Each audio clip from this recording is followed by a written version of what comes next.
ಅಫ್ಜಲ್ಪುರ ತಾಲೂಕಾ ಚಿಂಚೋಳಿ ಗ್ರಾಮದಲ್ಲಿ ಡಾಕ್ಟರ್ ವಿಷ್ಣು ಸೇನಾ ಸಮಿತಿಯಿಂದ ವಿಜಯಪುರ ಜಿಲ್ಲಾ ಘಟಕದಿಂದ ವಿಷ್ಣು ಸಂಗಮೇಶ್ ಅವರ ನೇತೃತ್ವದಲ್ಲಿ ಸಾಹಸ ಸಿಂಹ ಡಾಕ್ಟರ್ ವಿಷ್ಣುವರ್ಧನ್ ಅವರ 74ನೇ ಹುಟ್ಟುಹಬ್ಬವನ್ನು ಸರಳವಾಗಿ ಆಚರಿಸಲಾಯಿತು. ಇದೇ ಸಂದರ್ಭದಲ್ಲಿ ರೈತ ಮುಖಂಡರಾದ ಹಾಗೂ ಉದ್ಯಮಿದಾರರಾದ ಶಿವಶಂಕರ್ ಎಸ್ ಜಗದಿ ಅವರು ಮಾತನಾಡಿ, ಸಾಹಸ ಸಿಂಹ ಡಾಕ್ಟರ್ ವಿಷ್ಣುವರ್ಧನ್ ಅವರು ಕರ್ನಾಟಕ ಕಂಡ ಅಪ್ರತಿಮ ನಟ, ಕರುನಾಡ ಸಾಂಸ್ಕೃತಿಕ ರಾಯಭಾರಿ ಡಾಕ್ಟರ್ ವಿಷ್ಣುವರ್ಧನ್ ಅವರು ಸುಮಾರು ಚಿತ್ರಗಳನ್ನ ಮಾಡಿದ್ರೂ ಕೂಡ ಯಾವುದೇ ಅಹಂಕಾರವಿಲ್ಲದೆ ಸರಳ ಸಜ್ಜನ ಮೂರ್ತಿಯಂತೆ ಬಾಳಿ ಬದುಕಿದ ಜೀವವದು.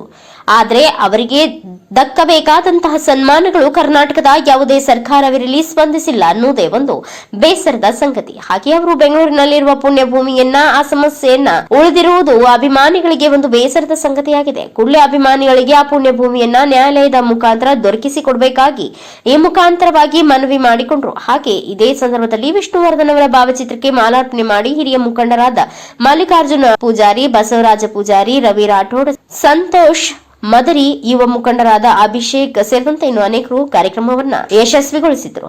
ಮಲ್ಲಿಕಾರ್ಜುನ್ ಸಂಗೊಳ್ಳಿಗೆ, NKS TV 4 ನ್ಯೂಸ್, ಕಲಬುರಗಿ.